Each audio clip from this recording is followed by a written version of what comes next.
Problema nyo rin ba yung mga kagat ng lamok? Yung pag kinakagat kayo ng lamok, bigla na lang mangingitim kahit na hindi niya kumutin, kahit ganyan-ganyanin nyo lang, tampi-tampi lang ng konti, bigla na lang mangingitim kahit hindi nyo kamutin. Ito, ang malaking tulong nito. Kasi Beb, yung mga balat natin, kahit nasabihin naman na nasa bundok tayo nakatira, may mga habulin talaga ng lamok.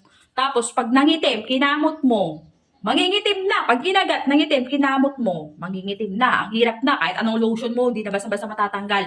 Etong natuklasan ko, Scarminator Cream. Ay, nako, very F talaga siya. Sa akin ha, sa akin. Kung dati nakitang follower, napanood mo yung dati kong video na ginawa regarding for this, nakita mo sana kung gaano kadami ang mga anik-anik ko, yung mga kagat ng lamok ko, yung mga anikingking ko sa paa. Ang dami talaga. Tapos dito meron pa ako yan, dyan, ayan o, papalina yan, papalina. Ito, matagal ko na ito ginagamit, siguro magwa 1 month ko na ito ginagamit. Ito, partner niya, lotion, tapos itong Scarminator Cream.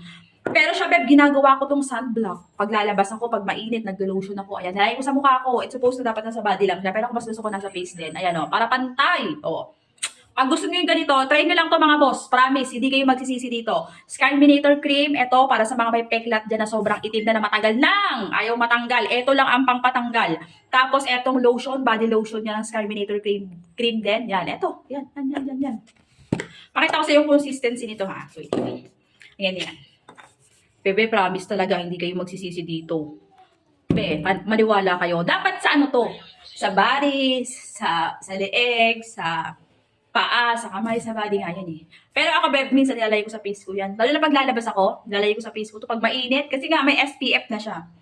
SPF, yes, may SPF na tong kasama. Ayan o. SPF 40. Oh, di ba? Tipid. Check mo.